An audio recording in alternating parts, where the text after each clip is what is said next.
sure nobody believed that wasn't me doing my own introduction. Thanks on the hottest day of the year for coming in. Hopefully it'll be worth it for all of us. So there you go, I'm heckling myself already. Excellent. Nice to be here. My name is Michael Mee and I'm from Cork, and I live in Dublin now. But I've had in Dublin for. Well, Me too. Yeah. I say pad because it's the same size as an A4 sheet of paper. Got the apartment before me. He was an American guy. He used to do a bit of comedy actually, a guy called Brian Joyce. Well, he's Irish American, which as you know means he's American. People talk about the differences between Irish and American or British and American. The one difference I noticed, and might seem a strange thing to talk about, is the difference between the way an American seems to give a nickname and Irish people give nicknames. Give an example, my American friend would be telling a story, and he'd say, yeah, I was out with my friend Red. And I go, Red, why'd you call him Red? He's go, well, he's got red hair. Alright, okay, that makes sense to me. My Irish friends would be telling a story, yeah, we were out with biscuits. Why'd you call him biscuits? Because he hates it.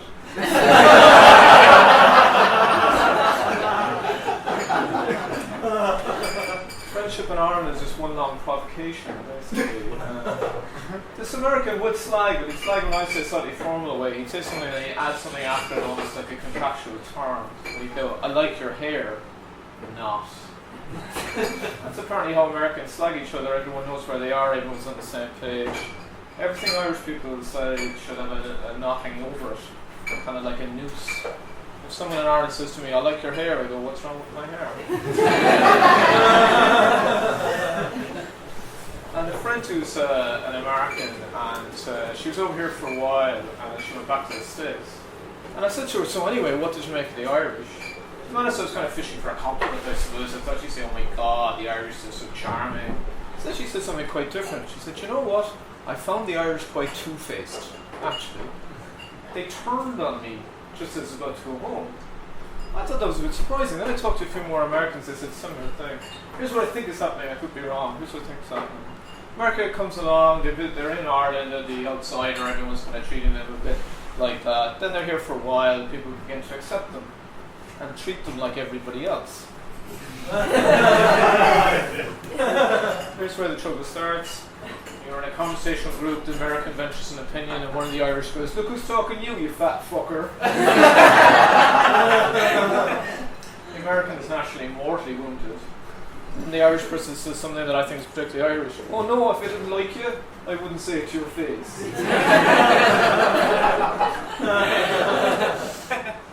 The Americans are quite I think it'd be fair to say, a positive nation. They like success, they celebrate success. I don't think that it would be true to say that Irish people celebrate success. We resent it, we begrudge it. This is our big thing, begrudgery. Now, begrudgery is actually a universal thing. They talk about it in Australia, the tall poppy syndrome.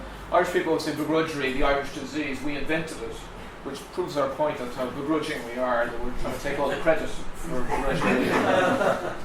But the English, I think it'd be fair to say, are very hard on their celebrities as well. They have a tabloid culture, they're very, very hard on success. But I think there's a subtle difference between the way we begrudge it and English begrudge it. And I'll give you an example. I was living with this English guy. When I say I was living with him, I don't mean the biblical sense. Because there are no English people in the Bible. We were watching a documentary, and the documentary was about Graham Taylor. Now, some of you might not remember Graham Taylor. He was the English soccer manager in the early 90s. Not a great manager really, got a hard time for the tabloids, kind of hounded out by the tabloids. At the end of the documentary, the English guy turns to the rest of us in the house who are Irish and he goes, why do we do that? Why do we do that? We build them up, we knock them down. And we said, yeah, why do you build them up? You're only making work for yourself. A friend of mine told me this story, and I think I'm about to tell any story that I would think illustrates the Irish attitude to celebrity and success. This is a story that I would tell. A friend of mine from Mallow in County Cork, her name is Janet. She came up to Dublin in about the mid-90s to see Sinead O'Connor, who's playing in the Point, which is now the O2. Okay. Herself and her mate Steve come up, great gig, 2 encores. They're in the bar afterwards talking about how delighted they were to have made the journey. Next thing, Steve leans over and goes, don't look now. Sinead O'Connor just walked in. for whatever reason, Sinead O'Connor come into the bar. Janet goes to look around and Steve goes, "Don't look. I wouldn't give her the satisfaction."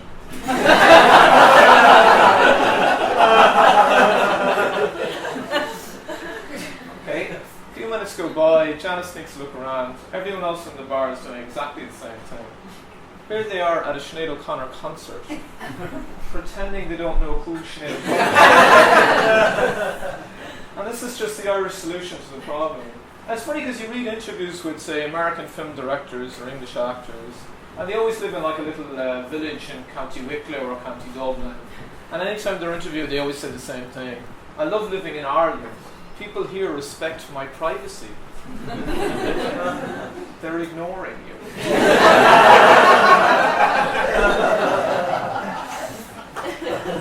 It makes me wonder if the second coming actually does happen, and it happens in Ireland.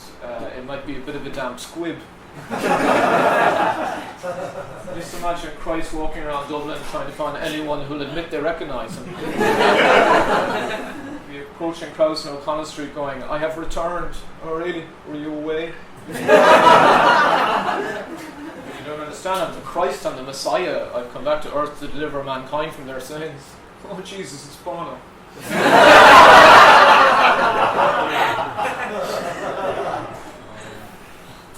I'll tell you a few things about myself. Some of you might have seen me before. I'm getting older. I suppose we're all getting older. I'm in my 40s now. Thank you. I know I look like I should be outside the central bank fucking around on a skateboard. No one wants to get old in this culture. Everyone's scared of getting old. But the one good thing I find about getting old, some of you might have found this, is you stop worrying. You know, when you're young, you're insecure, you beat yourself up about everything. You get a bit older, you go, "Fuck it, I don't care anymore. I'm tired of apologising." And I give you an example I'm sharing here. I'll appreciate this.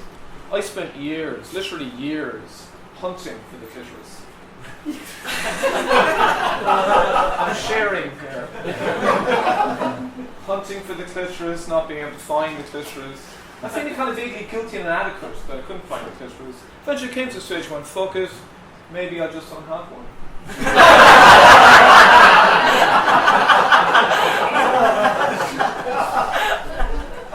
Does that make me less of a man? That's a joke. I know where my clitoris sits.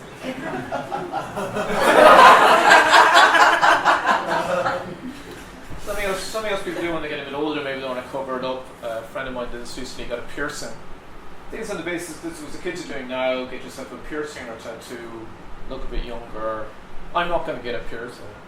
Partly because I think it's a bit lame, but also I think for someone as skinny as me, I don't think a piercing is the best idea in the world. I think there's a fine line between a pierced nipple and a punctured lung. I weighed myself the other day. I weigh 8 stone. Thank you. I know women want my body.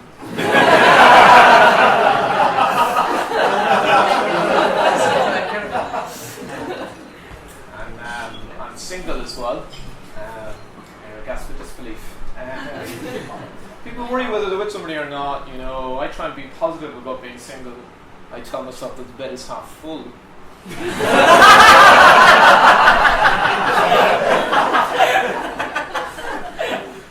in my case, a third full.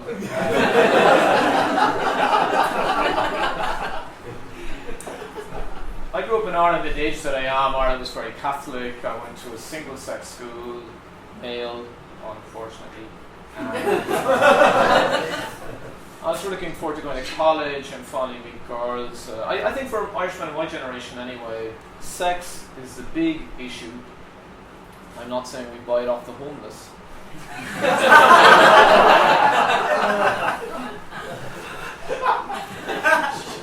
I had a sexual fantasy when I was in college, and I'm going to share this with you.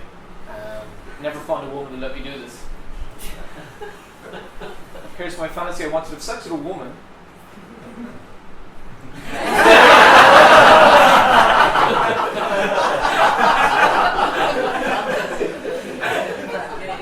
I wish that was a joke. Well, this might be more information than you need, but I was actually quite Catholic myself when I was younger, and what I was doing, I wasn't the only one doing this either. I was saving myself for marriage. What a special saving scheme that was. The years went by, our interest went through the roof. So I got up to college. First 3 months in college, I was constantly in love. I fall very easily. I think it's an inner ear thing.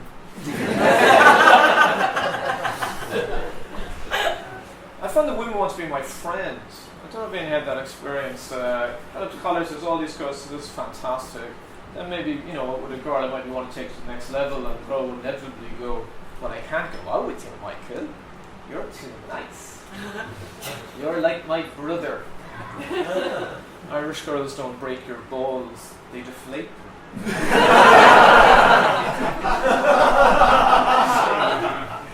and all without touching the valve.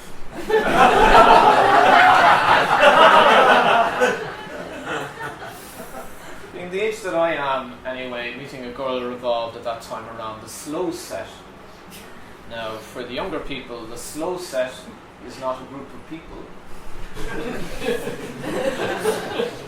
The slow set was the idea that you go to a disco, as we used to call it, and they played 3 slow songs, maybe 1 semi-slow song, and you had to ask a girl to dance, and the songs were stuff like Wonderful Tonight by Eric Clapton, bring it all back here, Drive by the Cars, The Power of Love by Jennifer Rush.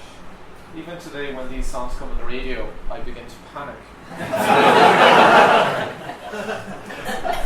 And what you were supposed to do as a bloke was cross the dance floor, ask a girl to dance, and what you were trying to do was shift her. Do people still shift? Or is it all automatic now?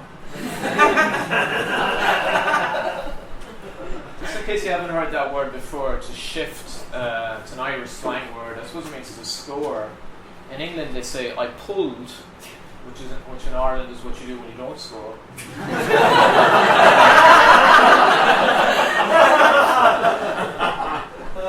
You certainly don't boast about it the next day. I was never a big fan of the slow set. I had a particular problem with the slow set in the disco, and that was getting in to the disco. I've always looked really young. You see me now, I'm in my 40s. You see what I look like. You can imagine when I was 19, I looked like a fetus. I couldn't get in anywhere. And I used to go to a place called Spiders in Cork. I could not get into Spiders. I actually developed arachnophobia. And the owner at least would see the funny side of it. He'd take one look at me and he'd go, no fucking way. And I'd be there with my ID and my passport, a note from my mother, a DNA test. And I'm there, not tonight, boy. And I say, but I'm 19, you're in the way. Stand over there. But I've got an ID, I'm 19, you're in the way. Stand over there. Stand over there. So I'd be standing over there and I'd be going, can I not just go home?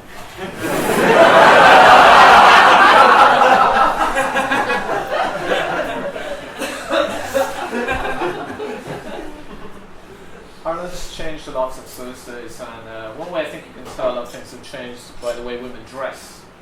Women dress now, what we know, they dress a bit quite minimally, basically low cut tops, high hemlines. Some of you might be, if you are the same age as me, you might remember when I was in college in the 80s, women used to wear big baggy jumpers, baggy jeans, big boots, big hair. Undressing a woman with your eyes used to take a lot longer. And it was kind of strange because the fashion scene, I thought it suddenly seemed to change. One minute you had every inch is being covered, and then it's like low-cut tops, high hemlines. I suppose we should know when RTE changed the name of their fashion show from head to toe to off the rails. Everything was illegal when I was kind of young because we were so Catholic. Abortion was illegal, which is still illegal. Divorce was illegal. Contraceptives were illegal. Homosexuality was illegal. To be honest, we were like the Taliban with kites. few Afghans in. I was over in England England for the summer when I was in college, and the one thing my English friends seemed to think was bizarre, I suppose they could have picked anything, was the whole thing with condoms. That's what my English friends used to say to me, like, what's the big deal with the Catholic Church and condoms? Why not just allow them? What's the big deal? Here's my theory for this word. My theory is this. Catholic Church reckons you shouldn't be having casual sex anyway. It's an offence against God, and if he decides to strike you down with lightning, we don't want you wearing rubber.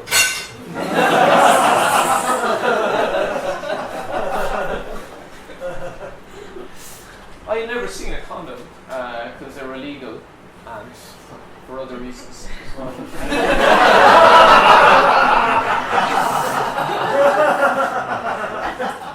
English people seem to think the condoms were kind of funny, because they had them for so long.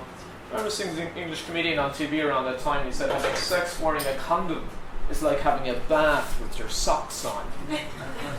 Just bullshit. I sat in that bath for hours.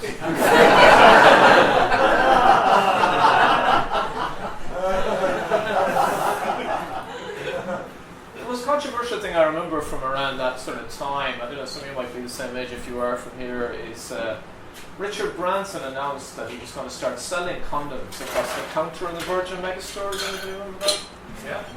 And, good man. No, it's fine. I'll leave. We started without you. I hope you don't mind. Still charge me €7.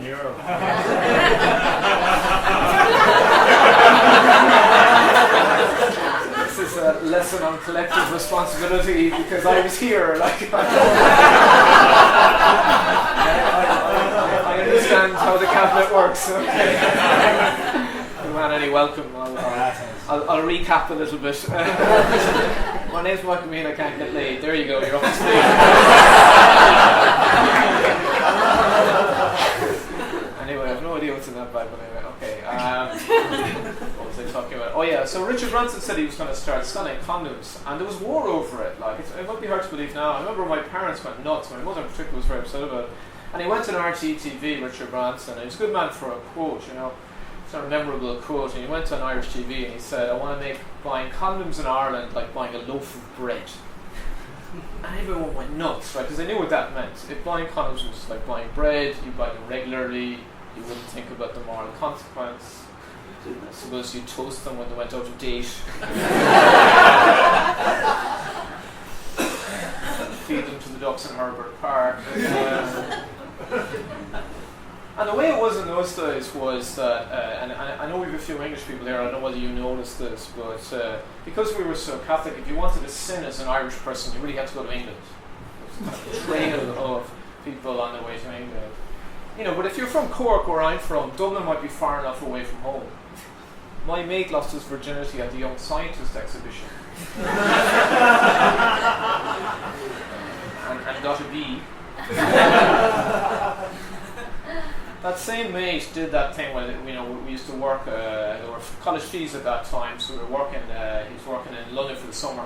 And I just say this because I think that my voice is breaking there.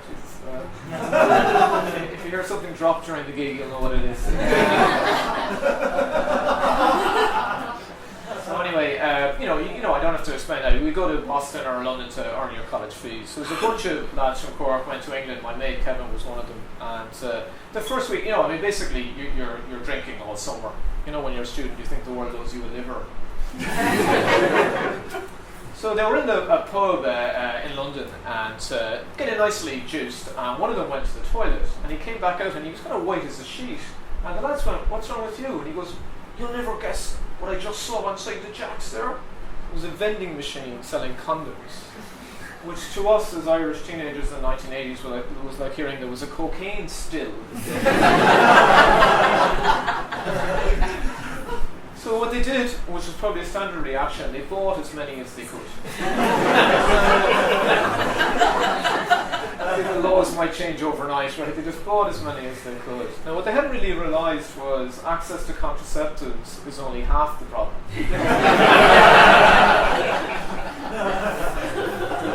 There was no vending machine dispensing English women with no standards. So here they are, they've got like all these condoms, they're absolutely hammered, they've nothing to do with them. They get out to the tube station, they unwrap the condoms, they blow them up like balloons, and they throw them at the trains. This is the figure of the Irish put on the international stage in the 1980s. Just imagine the Londoners looking on going, bloody Irish, they'd blow up anything.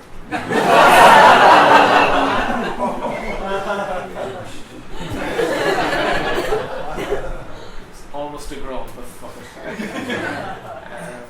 It was illegal to be homosexual in Ireland in those days as well. Well, let's get this right. It wasn't illegal to be homosexual, it was illegal to commit homosexual activity. Which is a nice distinction is saying we've nothing against vegetarians, we're just banning carrots. And we used to have it for people of my age, maybe some of you had this experience. I went to school in Cork where I'm from. Nobody in my class in school was gay, officially. Right? Nobody. I went to college in Cork, nobody in my class in college was gay, not a sinner, as the church might have put it. Nobody, alright. Then maybe 3 years went by, 4 years went by, and someone would say, do you remember Johnny Kelly, the guy who went off to England? I've just heard he's come out. That was really common, people used to emigrate to England to come out as being gay, which we saw as an indictment of Ireland. Our parents saw as an indictment of England. Because they were fine before they left.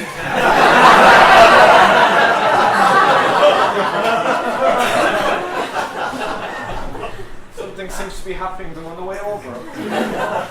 The Irish Sea is like one big lavender triangle. And in the middle of the lavender triangle, wouldn't you know it, the Isle of Man.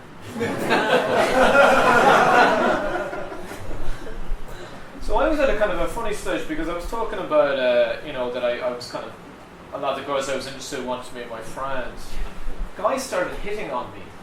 I'm going to share this with you. It was very weird. Women wanted to be my friend, men wanted to be my lover. Be careful what you wish for, or at least specify a gender.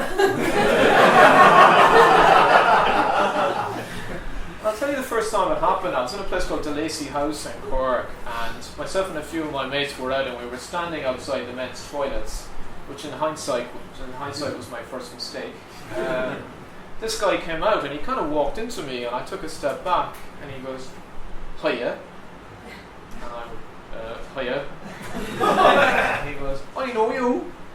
I said, "I don't think you do actually. I met you earlier on in Reardon's Mill." So look, I definitely have met you before. He goes, "Do you know what I says to myself? I came out of the jacks. I heard your voice. I says to myself, there's a guy who's on for it." And all my friends fucked off.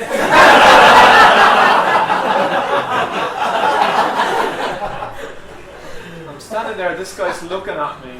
He's looking at me like a man with a foot fetish looking at a centipede.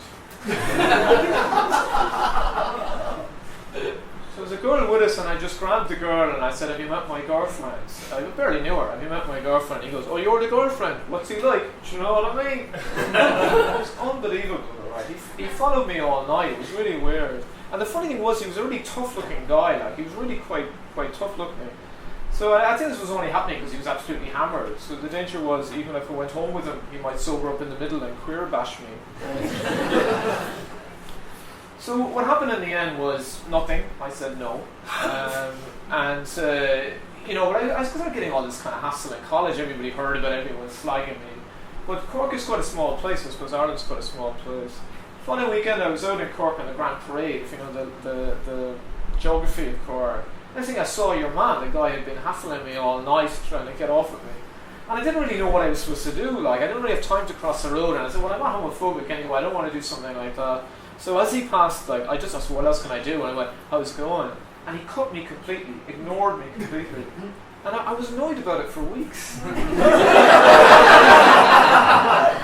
don't know what I was thinking. Like, I just fucking one night to you. Like, it was very, very kind of odd. But I found what happens then is that, certainly I thought, like, Jesus, like, this doesn't happen to anybody else. But then when the story came out, a few of my friends kind of went a little bit shamefacedly, something like that happened to me before. And I heard all these interesting stories, and I just share this one with you because I think this is quite interesting. It's a friend of mine, and he was in Macroom, Just for the people who are from outside Ireland, Macroom, it's not San Francisco. It's just a quiet little County Cork town, and it was a Sunday afternoon. He went into the pub. He thought, right, I'll just go in with the paper, a pint of Murphy's. At the time you could smoke, so he had his cigarettes and matches. So he walks in, and we were maybe 21, 22. There was a guy at the bar. He must have been in his 30s, and he nodded to my friend. My friend nods back, and your man goes, "Is it still raining?" And my mate goes, "No, it stopped." And all right, see the match? Oh yeah, they're shit this year. I don't think they'll win anything. All right, do you want to fuck me? How do you answer a question like that? I know you're grand, I'll stay on my own. I used to have this habit, if somebody said something and I didn't quite hear it, I just pretend I heard it and nod and smile. I never did that after I heard that story. So Ireland's changed quite a lot. I suppose it's kind of mellowed out, but there's still a lot of kind of homophobia around. But sometimes homophobia is kind of interesting, like any of these things, what lies behind it. And I'll just tell you this story. A friend of mine told me this story. I think this kind of says something about it anyway. This guy from Kerry, and one of their mates was just incredibly homophobic, right? And everybody just knew this is how he was. And at any opportunity, he would just go nuts. He'd go, "Geez, it's unnatural. It's unnatural. Like, two men, it's disgusting. It's unnatural, right?" And he got really head up about it. So they knew about this was just his thing, okay? So one night they were out anyway, and they were in the centre of the town, and they saw these two guys together, and they looked like they might be together, and your man starts overheating anyway. Jesus, I said, "They're faggots, look at them, I bet you they're together, it's unnatural," the whole thing, right? And one of them goes, I think he was being, I don't know what mood he was in, he went, I bet you they are, I bet you they are queer, I bet you he's going to go, "Oh no," and stick his cock up his ass. And the homophobic guy went, "Is that what they do?"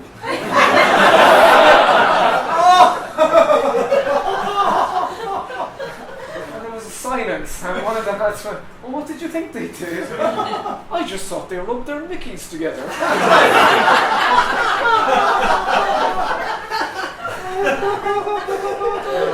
Well, in fairness, if that's what you thought that homosexuals did, that is quite unnatural.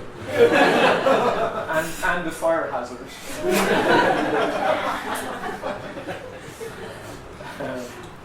I'll tell you a few more things. It was a kind of a strange time to be growing up, really. There was quite a lot of...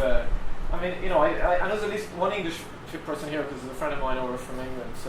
Our attitude to the English has really changed. I was brought up, I don't think consciously to be anti-English, but there was a lot of stuff being thrown at us, and it was all a bit weird. First of all, I grew up during the Troubles. Now, just for anybody who's young or from somewhere else, the Troubles is what the Irish called 35 years of civil war. The Troubles. The Second World War was known as the Emergency.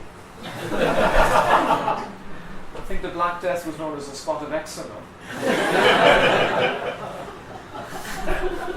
When I was growing up in Cork, here's a conversation I never heard. I never heard anybody say this. "See that guy there? I think he's a Protestant." I don't think I ever heard anybody say anything that direct. What they would say was, "See that guy there?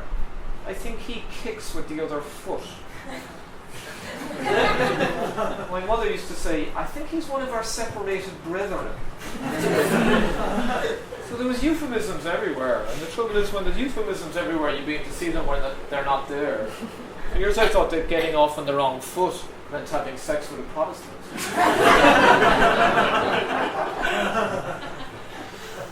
And I went to national school, or as I call it, nationalist school.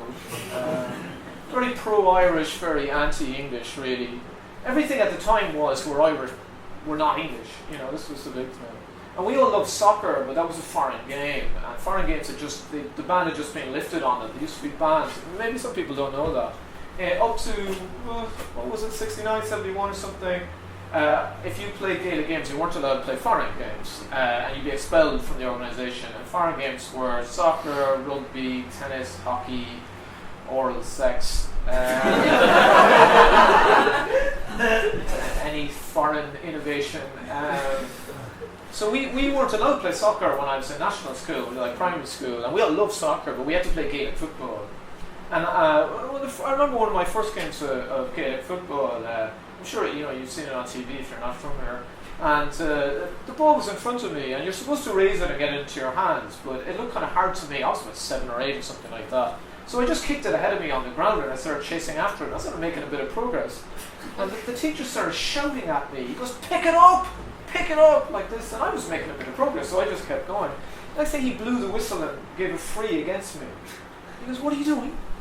You played soccer? And I thought, well, is that against the rules? And he moved it up 10 yards. Right. Because what he was basically saying was, it's nothing to do with the rules. You have to play Gaelic games, and you have to play them in a Gaelic way. You can't play them in a way that resembles soccer in any way, because that's an English thing. If you headed the ball playing Gaelic football, you were practically expelled. Which is bizarre, because if you headed the ball playing hurling, you were a bit of a god.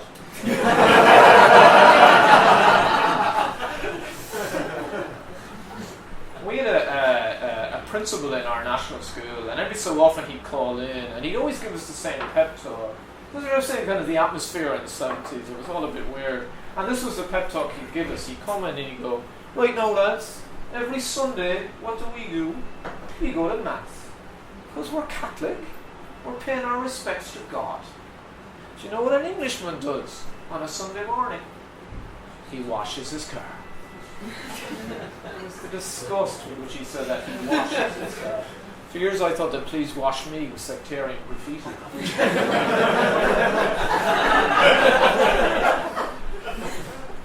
So the sort of strange thing was that I ended up living in England, and I suppose whenever you move to a country, there's adjustments to be made.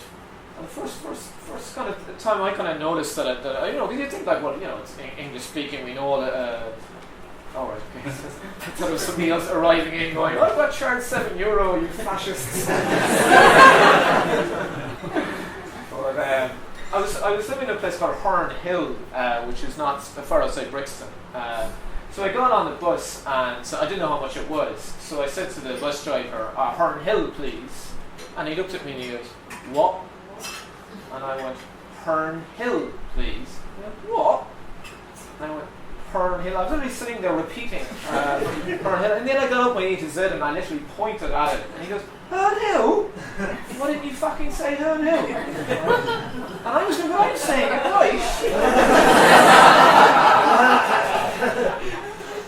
And I was talking to a friend of mine who's living in New York. She's an Irish girl living in New York, and she was telling me, yeah, I know, I'm in New York, and she used to order sandwiches, and she'd come in and they'd have the sandwich, and she'd say, and I'll have some butter, and they go, wait,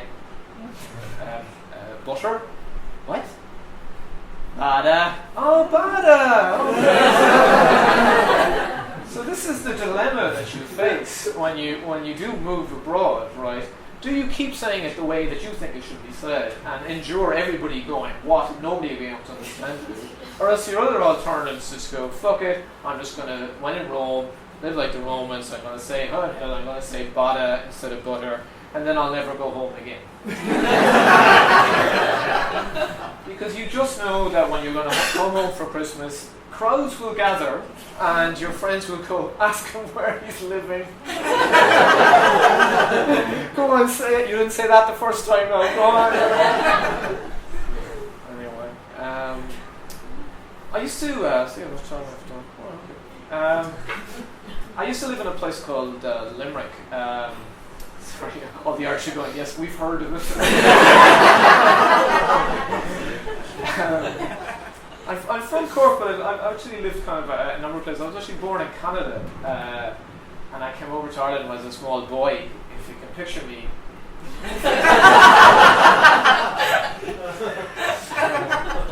And I lived in Dundalk as well. Are there many people from outside Ireland here? Give us a cheer. Yeah, you look tremendously exotic. Where are you from? Poland. Poland, good stuff. Taking our job. Oh, you're not taking my job anyway. Yourself? Australia. Australia, okay. Any advance on Australia? It's like an option here. Anybody else? Lithuania. Where? Lithuania. Lithuania, okay.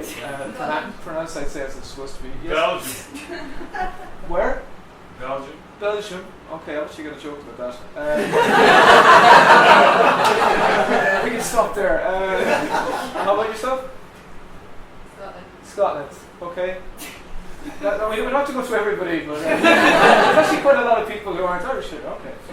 I'm reaching the international regions. Going to be huge in Lithuania. I think I'm going to be huge anywhere.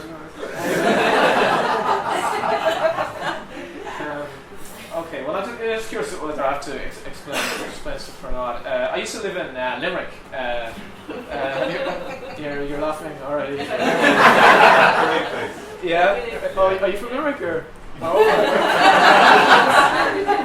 there you go, it's all very personal now. Limerick, Limerick has a very bad reputation. I actually really liked it, genuinely. I'm not. It's actually really nice. I mean, parts of it are very rough. Parts of Limerick are so rough that even the advent calendars have bars in the windows. I found it quite are you from the city or? Yeah, I found it quite a macho place, I have to say. Like rugby everybody plays rugby there, even the women. Hey. Just very macho, very very tough, I would say. And I'll just tell you a story that to me, was the first time I realised just what I was dealing with when I was in Limerick.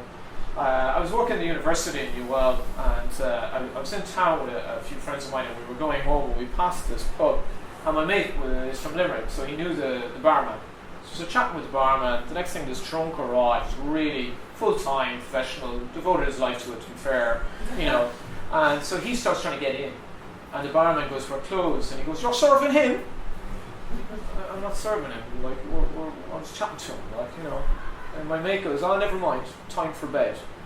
So we walk off. Next thing, the drunk guy comes after us and goes, "Hey, did you say I was dead?" "I'm not dead." "What? You said I was dead?" "I'm not dead." And I looked at Owen, and we looked at Owen and said, "What did you say to him?" And he said, "I don't know. I suppose I said, time for bed." And you went, "Oh, you didn't say I was dead." "Nobody said you were dead." He turns to go around, and my mate goes, "And what if I did?"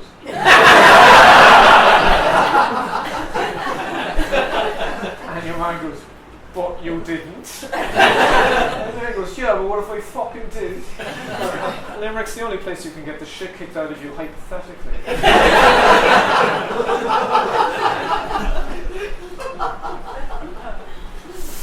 I was working in the university in Newell, and I'll just tell you this because to me this kind of sums up Irish people of my generation anyway. We were in the canteen, and there were all these posters around the college that there was a guy called Dawson Stelfox who was speaking. And we were saying, like, who's Dawson Stelfox? And one of the lads went, "Well, he's an Irish mountaineer. He's the first Irish man to climb Everest." And one of the other guys goes, "He climbed Everest. I bet you the babes love him now." That's how hard we thought it was to impress Irish.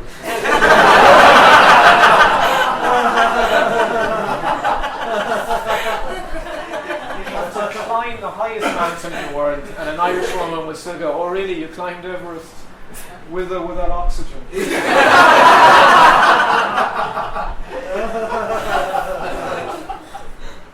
A big thing for Irishmen of my generation, anyway, something that you hear. Well, actually, it was actually a guy who said it to me because I was kind of, not having the best of luck, I suppose. I'm not going through a great phase with women. The last time I woke up next to a woman was on the train to Kilkenny.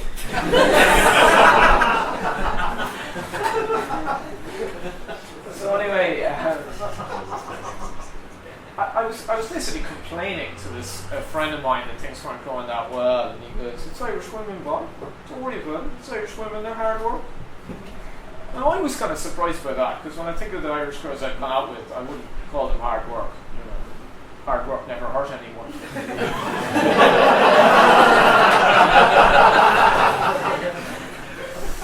I've never been afraid of hard work. And hard work never slept with my brother. Anyway. That was a joke. Fucking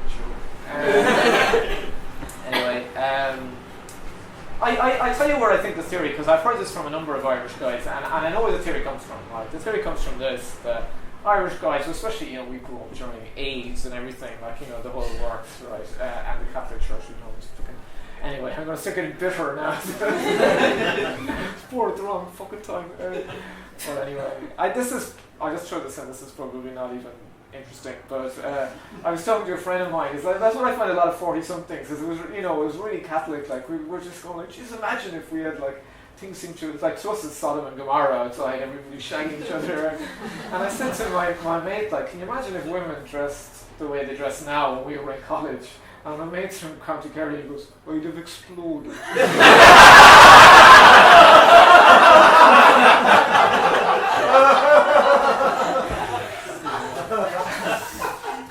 I'll tell you where I think the theory comes from, right, is that all these guys, and I can give you examples of guys who were in college with me, never really had too much luck with the ladies. Then they went to America, or they went to England, and suddenly, like, their luck completely changed. Or, well, it's really nice girls, they're really happy. So it's Irish women, right?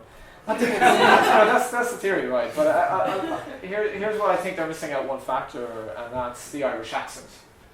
Foreign women seem to really be quite keen on the Irish accents. Irish women are less impressed with the Irish accent.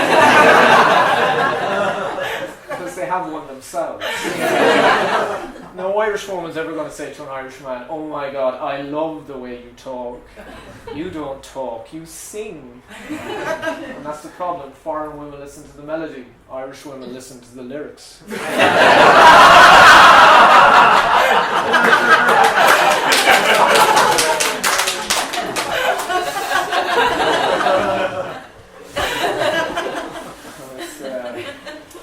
It's funny though, because when I was that's the aircon. Oh, hello. It's not my stomach, it's the aircon. When I was living in London, I had a kind of a strange one then, just on that, because I met this Australian girl with a kind of a gang of people, and she'd been in Dublin, and somebody had kind of warned me, don't bring up Dublin, but I brought it up, and I said, so I hear you're in Dublin, and she said, I hated Dublin, and you know what, Irish women are the most unattractive women in the world, right? She just said this, right? And I got really ratty about it. And my friend described my reaction as, are you calling my mother a wagon?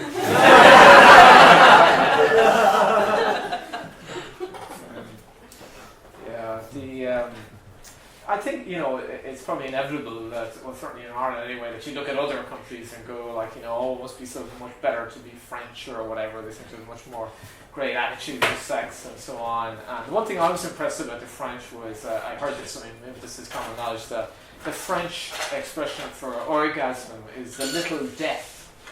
Did you hear that before? I think that's great, the little death.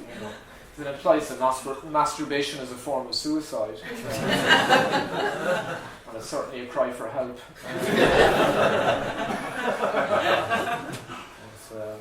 So when I was in college, I was going through, and I did law in college, so you can imagine how pleased my parents are now. And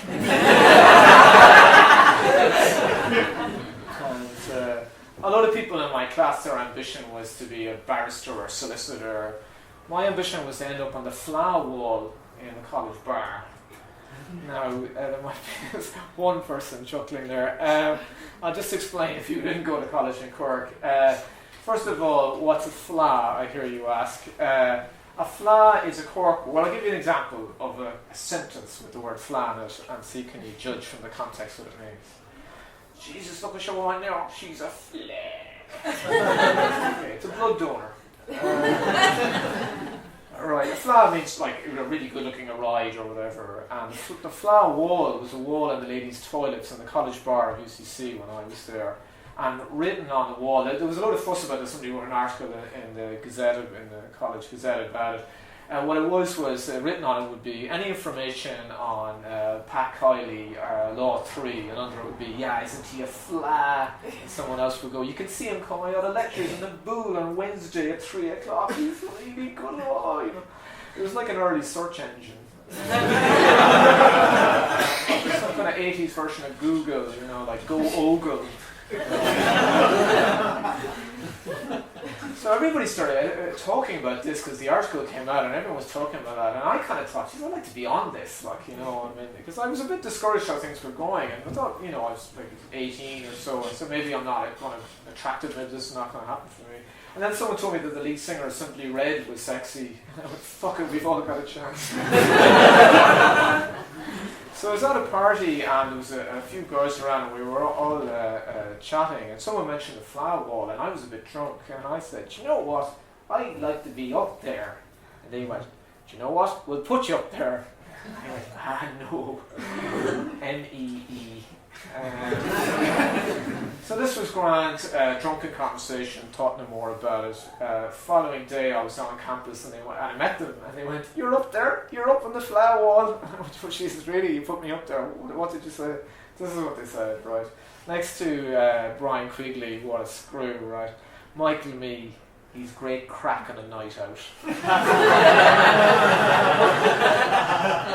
My life passed before me. I can just imagine the next entry would be, yeah, isn't he a dope?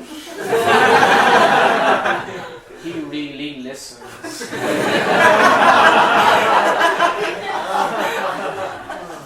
There was actually a male version, like a version of the men's toilets that was a sort of slightly short-lived thing that I actually witnessed. And this is how it went. It was in Q+1, which was the first floor of the library, and on the wall was any information on Siobhan Mulcahy, Arts 2, and under that was, that's my sister, you cunt.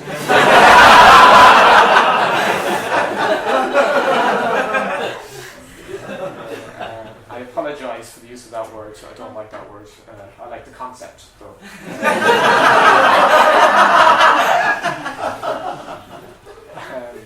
I'll tell you a few more things.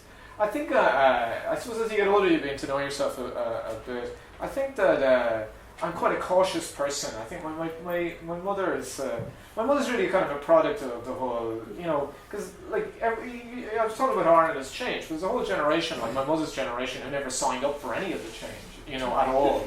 My mother's still as Catholic as she ever was. And I think you can really tell, because obviously as you get older, you get more conservative. I think you can really tell though, like that this is a, you know, it's really the Catholic thing. If you put my mother next to a woman around the same age, you can really tell the difference. So when my mother's with an American woman of the same sort of age, and they're walking on Grafton Street, and there's a couple getting hot and heavy, the American will go, get a room! And my mother will go, don't!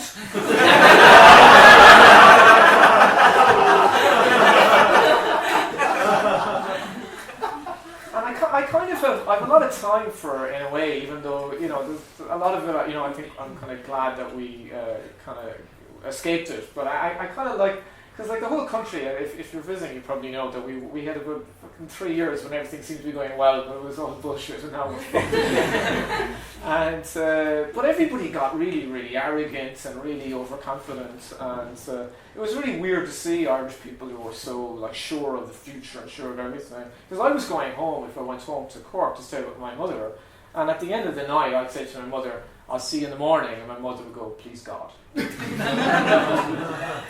know, the Tiger Cubs are going, nothing can go wrong, I'll buy a house. My mother's going, we could be dead any minute. Look what this guy did to the potatoes. Right. He's a fucking lunatic. Right. So I was brought up, I think, very, very cautious. I wouldn't say cowardly, but cautious and careful. I wear a bicycle helmet on an exercise bike.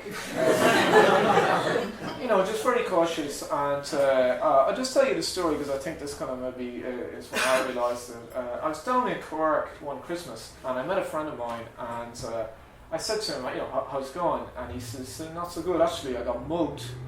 And I went, geez, I'm sorry to hear that. He said, yeah, I got mugged in a very weird way. Here's how he got mugged. He was asleep in a doorway. I wouldn't start from there if I were you. Right? He's asleep in a doorway, and he wakes up, and there's two guys laying over him, and one of them's got a knife. And he goes, oh shit, right. And one of them goes, get up. So he gets up, and your man goes, give us your money. And he goes, I have no money. That's why I'm sleeping in a doorway.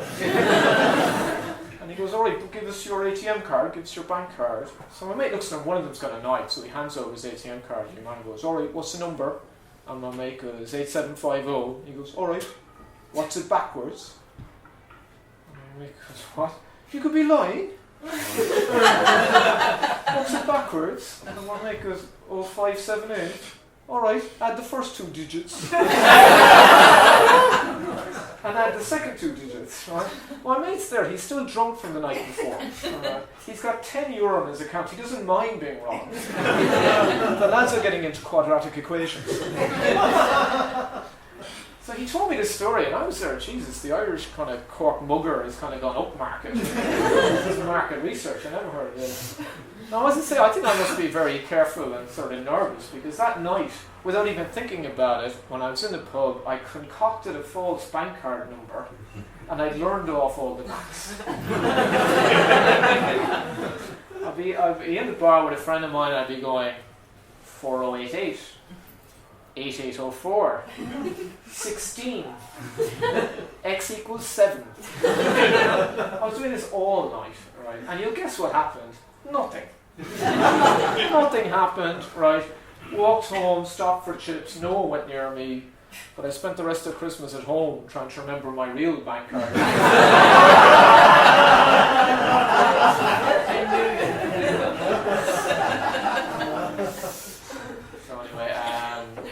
Thanks for coming. It's such a hot day. I was looking at the farmers, not happy with any weather. I was going, Anyway, I'll leave you go soon. Anyway, have we Canadians here, or they're so quiet you wouldn't know? No, I as I say, I arrived in from Canada, and I was 5 years old. You can imagine me. I had a patch on my eye because I was trying to give up eye drops. At the time. It was unusual being Canadian in Ireland in the 1970s. So what they did for me was they sent me all around the school, and I went from class to class, and I went, "Hi, I'm Mike. I'm from Canada." And the bullies in my school were going, "This is unbelievable."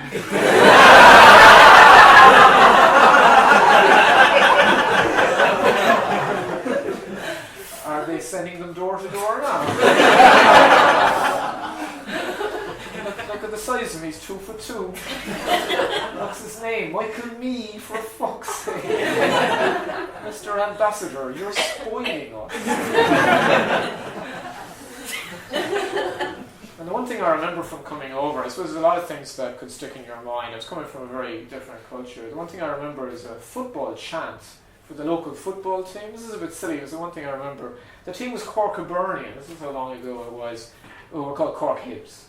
And this is something like Ooh Ah Paul McGrath used to sing it at the soccer matches. Maybe if you're hanging around the estate, some of the lads might break into this. It's a silly little thing, it's the one thing I remember from coming to Cork from Canada in the 1970s. This is what they used to sing at soccer matches in Cork. Starry, starry night, Peter Langer, green and white, Cork Hibs.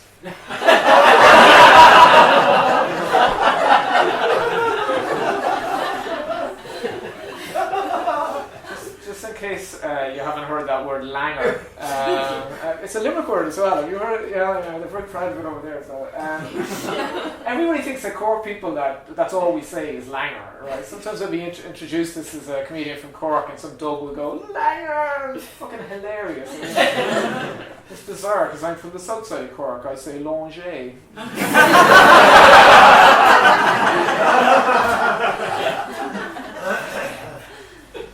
The thing about Canadians is that they're always confused. People mix them up with Americans, and it really annoys them. And this is a tip I'll give you of the way to tell them apart, Canadians and Americans. Get them to say one phrase, and the phrase is out and about. For some reason, Canadians don't say out and about; they say oot and aboot, and I don't know why. They say I was oot and aboot, because they say a at the end of their sentences, which is ridiculous. Like.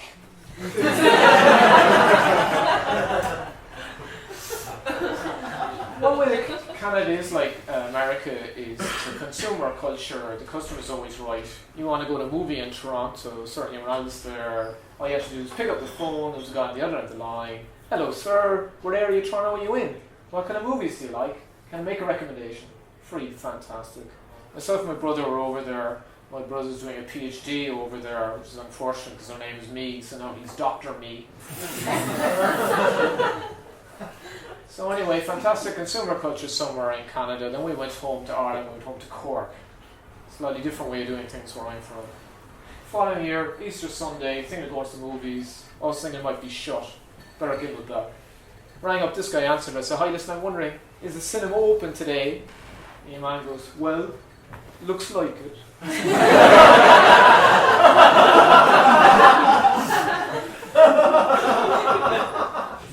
Okay, well, obviously you're open. What I'm asking is, are you showing films? And I'm just, well, we thought while we had it open.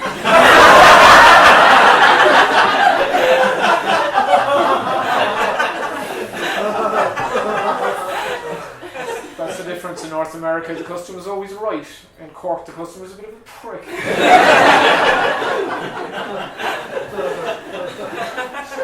I found when I'm away, when I order food as well, I run into trouble. Maybe it's just me, but I go into McDonald's in America, wherever, and I go, hi, can I have a Big Mac, please? And the person behind the counter invariably goes, of course you can. Just to say, how timid are these Irish guys? I said it to my brother. He said, I have exactly the same experience. I said, well, how are you supposed to order? So I had an American friend, and I said to him, how would you order if you were like a burger joint? And he went, well, I suppose I'd say, I'll have a Big Mac. So that sounds right. It sounds right. I'm not going to do that where I'm from. Imagine going to McDonald's on Winthrop Street in Cork and going, hi, I'll have a Big Mac. Well, will you now?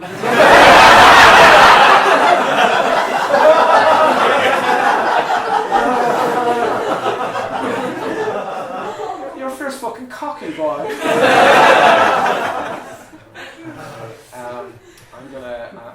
I'll just tell you one more thing about Canada and then I'll go. If it's as hot as the barman looks, oh shit, that came out totally wrong.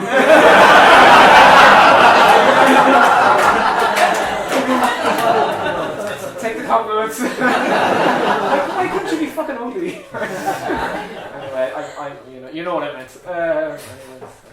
And even if, well, this is totally.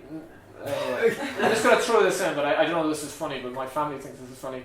My brother is a university academic and he's married to a university academic, so they're quite PC, right? And their kid was out having an argument with another kid and they overheard this, and their kid said to the other kid, you're so gay and not in the good way.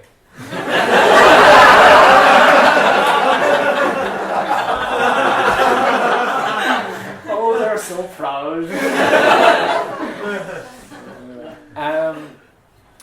Yeah, I'll just tell this because I think when you travel you learn more about your own culture, and certainly that was the way for us.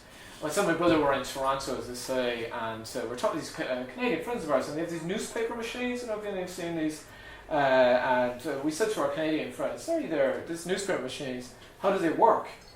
And our Canadian friend said, well, Mike, it's quite straightforward. You get your quarter, you put it in the machine, you open up the door, you take one newspaper and you close it again. And we went, okay, how does that work? What's to stop someone coming along and like taking all the newspapers? Canadian looked at us genuinely puzzled. He said, I'm sorry, Mike, but why would you? What are you going to do with all those newspapers? We'll cross that bridge when we come to it.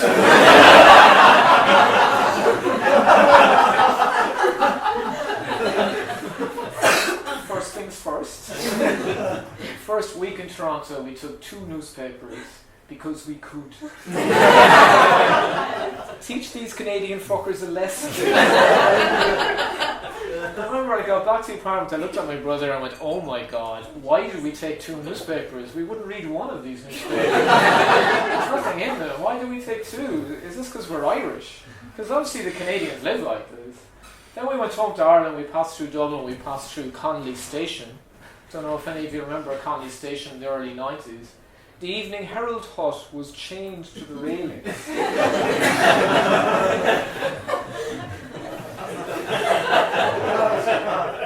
You begin to think there's more to this than meets the eye.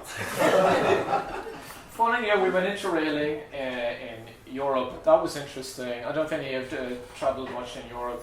All the places we went anyway, there was no ticket checks, there was no ticket office. All you got on the train, the tram, the bus, and they had a little machine, a box, and the box said, Valide ici, validate your ticket here. And what you're supposed to do, apparently, stamp your ticket for the day you're travelling. At the end of that day, you must discard it because it's no longer valid, and then you must buy another one for the next day, and so on. That's the system.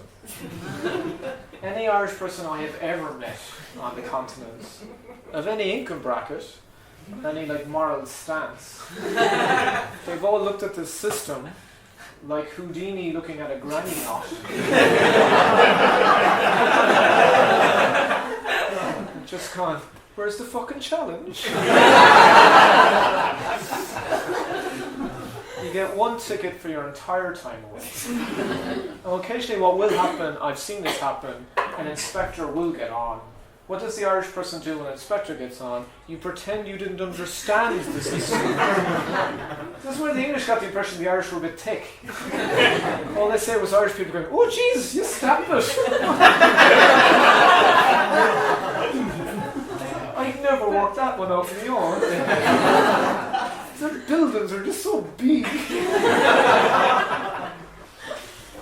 I was wondering, is this just an Irish thing? Because I was living in London, obviously they have ticket checks there and everything. I think the Irish are particularly bad for this, so we say good at it. And one reason I think that is that, I must check the dates of this, but a number of years ago, most of the Irish probably remember. Do you remember before the Euro, we had a little we had a nice 5p, kind of chunky 5p, and we got rid of it. We replaced it with a smaller one. Do you remember that? I hated that new 5p. It was a ratty looking thing. It's too small, you just wanted to get rid of it. And I remember saying, what was wrong with the old 5p? Why did they get rid of the old 5p? Then somebody told me why they got rid of the old. Does anybody know? It was the same. Yeah, what? They used to bring out Germany, swap with the Deutschmark. Good man. It was the same size as the German Deutschmark, and the Germans, they got a little bit tired.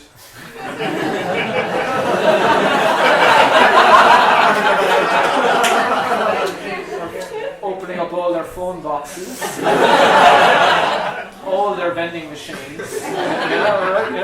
But the Pole is nodding here. All their vending machines and finding £2.50 Irish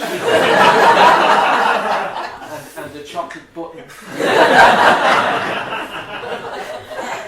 We were asked to change our currency because we were taking the piss on a major scale. Well, how embarrassing is that? And the funny thing is, I always thought that Ireland, we were supposed to be a religious country, Catholic Ireland. But we've always had what I'd call a kind of a yellow highlighter approach to the Ten Commandments. Sometimes we saw, some we just missed. And it used to happen if you were from Cork, where I'm from, the lads would be off working in the car factories in Munich. Your mother would be there, right, you're off to Munich for the summer now, you've got to mind yourself now, go to mass every week, keep the faith. It's the only thing that's kept the Irish going over the years. And stay away from those frauds now. Your body's a temple. Don't forget that. Oh Jesus, I nearly forgot. You're 5p's.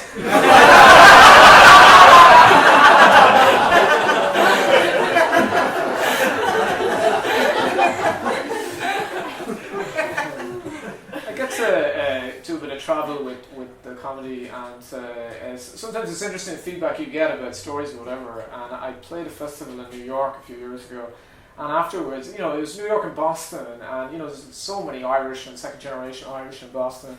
And at the end of it, one came up to me and he gave me a compliment, which was a very Irish compliment actually. He went, "You're a funny fucker." It was a compliment and a punch in the nose. He goes, "You're a funny fucker," and I said, "Oh, thanks very much." And he says, "Yeah, I really like your set. I particularly like the stuff about the newspaper machines." And I went, "All right, thanks very much." He goes, "Yeah, we have one of them at home."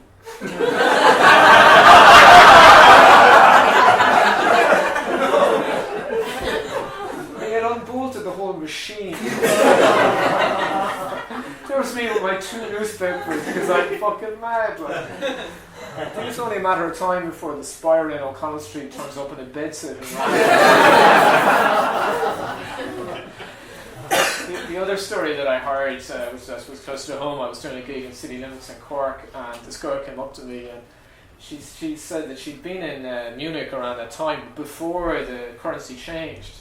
And she told me that I think this is more informative. And by the way, we think this is post-colonial, so it's not our fault. It's the English fault that we don't understand authority. Right?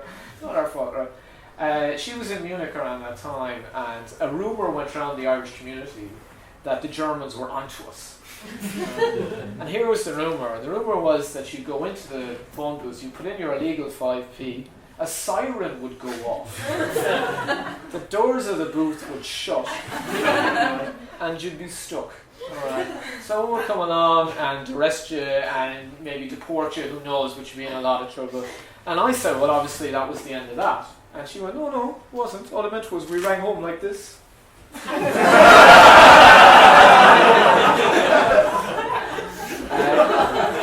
You've been very sweet. My name's Michael Mee. I hope you enjoyed it. Thanks very much.